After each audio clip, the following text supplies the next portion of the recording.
जय जय सीताराम पवन पुत्र हनुमान जी की जय। उमापति महादेव जी की जय। जय समस्त देवी देवताओं की जय। श्री रामायण जी की जय। जय सीताराम। रामचरण प्रीति करि रामा बालिकीन तनु त्याग सिया रामा। सुमन माल जिमि कंठ ते रामा गला न जाई नाग सिया रामा। श्री रामचंद्र जी के चरणों में दृढ़ प्रीति करके बाली ने शरीर को वैसे ही त्याग दिया जैसे हाथी अपने गले से फूलों की माला का गिरना न जाने। राम बाली निज धाम पठावा नगर लोग सब व्याकुल धावा। नाना विधि विलाप कर तारा छोटे केस न देह सवारा। श्री रामचंद्र जी ने बाली को अपने परम धाम भेज दिया। नारी के सब लोग नगर के सब लोग व्याकुल होकर दौड़े। बाली की स्त्री तारा अनेक प्रकार से विलाप करने लगी। उसके बाल बिखरे हुए हैं उदय की सवाल नहीं है। तारा बिकल देख रघुराया दीन ज्ञान हरिलीन माया। चितई जल पावक गगन समीरा पंच चरत अति अधम शरीरा। तारा को व्याकुल देखकर श्री रघुनाथ जी ने उसे ज्ञान दिया और उसकी माया हर ली। उन्होंने कहा, पृथ्वी जल अग्नि आकाश और वायु इन पंच तत्वों से यह अत्यंत अधम शरीर रचा गया है। प्रकट सो तनु तब मांगे शोभा जीव नित्य कही लागे तुम लोभा। उपजा ज्ञान चरण तब लागई लेसी परम भक्ति बर मांगई। वह शरीर तो प्रत्यक्ष तुम्हारे सामने सोया हुआ है और जीव नित्य है, फिर तुम किसके लिए रो रही हो।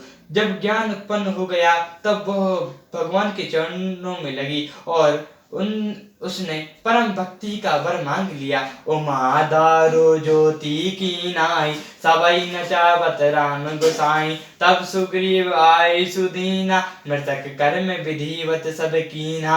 सिद्ध जी कहते हैं, उमा स्वामी श्री रामचंद्र जी ने सबको कठपुतली की तरह नचाते हैं। तदंतर श्री रामचंद्र जी ने सुग्रीव को आज्ञा दी और सुग्रीव ने विधि पूर्वक बाली का सब मृतक कर्म किया।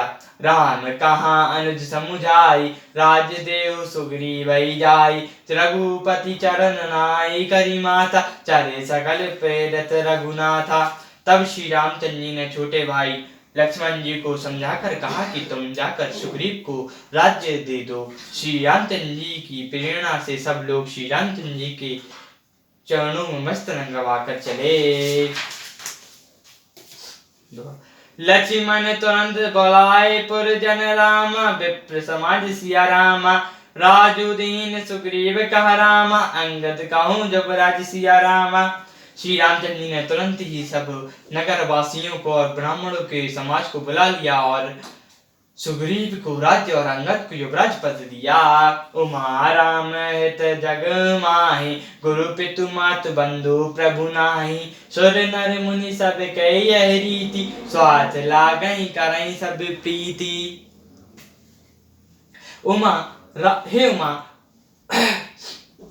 जगत में श्री रामचंद्र जी के समान हित करने वाला गुरु पिता माता बंधु और स्वामी कोई नहीं है। देवता मनुष्य और मुनि सभी की यही रीति है कि स्वार्थ के लिए ही सब प्रीति करते हैं। बाली त्रास व्याकुल दिन राति तन बहु बन चिता जनु छाती। सोई सुग्रीव कीन कपराउ अति कृपाल रघुवीर स्वभाव।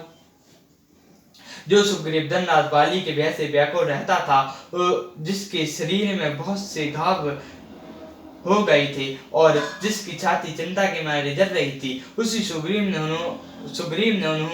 उन्होंने वानरों का राजा बना दिया। श्री रामचंद्र जी का स्वभाव अत्यंत ही कृपालु है। जन ताहु अस प्रभु परिहर हैं काइन विपत्ति जल नर पर हैं। पुनि सुग्रीव लीन बुलाई बहु प्रकार पनप नीति सिखाई। जो लोग जानते हुए भी ऐसे प्रभु को त्याग देते हैं, वे क्यों न विपत्ति के जाल में फंसे। फिर श्री रामचंद्र जी ने सुग्रीव को बुला लिया और बहुत प्रकार से उन्हें राजनीति की शिक्षा दी। कहा प्रभु सुनो सुग्रीव हरीसा पुरजन पर जाओ 10 चारि बरिसा, गत ग्रीष्म वर्षा ऋतु आई, रहो निकट शैल पर छाई। फिर प्रभु श्री रामचंद्र ने कहा, हे वानरपति सुग्रीव, सुनो, मैं 14 वर्ष के तक गांव में नहीं जाऊंगा। ग्रीष्म ऋतु बीतकर वर्षा ऋतु आ गई, अतः मैं यहाँ पास ही पर्वत पर निकट रहूंगा।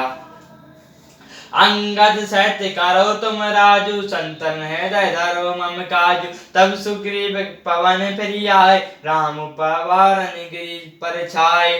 तुम अंगद सहित राज्य करो, मेरे काम का हृदय में सदा ध्यान रखना। तदंतर तब सुग्रीव जी घर लौट आए। तब श्री रामचंद्र ने प्रमण पर्वत पर जा टिके। प्रथमहि देवहि के राघव रामा, राघव रोचर बनाई सिया रामा। का राम कृपा निधि कहु, कछु दिन रामा बास कहीं आई सिया रामा। देवताओं ने पहले से ही उस पर्वत की एक गुफा में सुंदर बना रखा था। उन्होंने सोच रखा था कि कृपा की खान श्री रामचंद्र जी कुछ दिन यहाँ आकर निवास करेंगे। सुंदर वन कुंसित अति शोभा, कुंजत मधुकर धन मधुलोभा।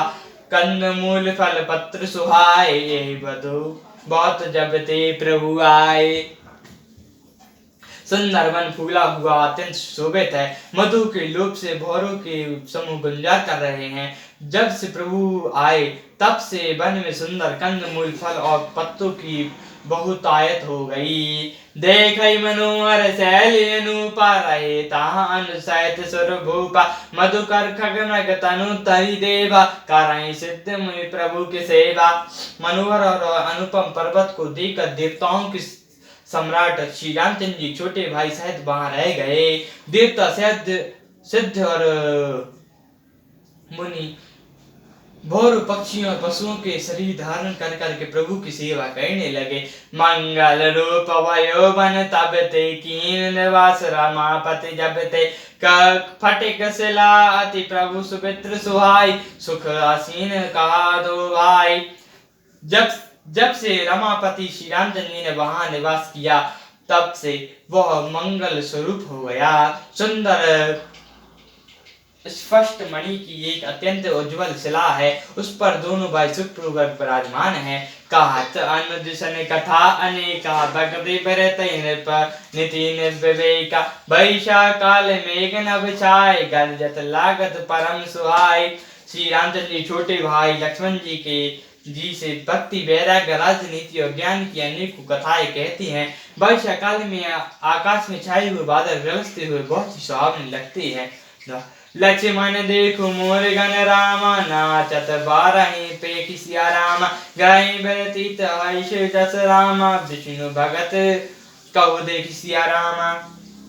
श्री रामचंद्र जी कहने लगे, हे लक्ष्मण सुनो, मोर के झुंड बादलों को देखकर नाच रहे हैं, जैसे वैराग्य में अनुरक्त गृहस्थ किसी विष्णु भक्त को देखकर हर्षित होते हैं। सियावर रामचंद्र जी की जय, पवन पुत्र हनुमान जी की जय, उमापति महादेव जी की जय, जय समस्त देवी देवताओं की जय, श्री रामायण जी की जय, जय सीताराम।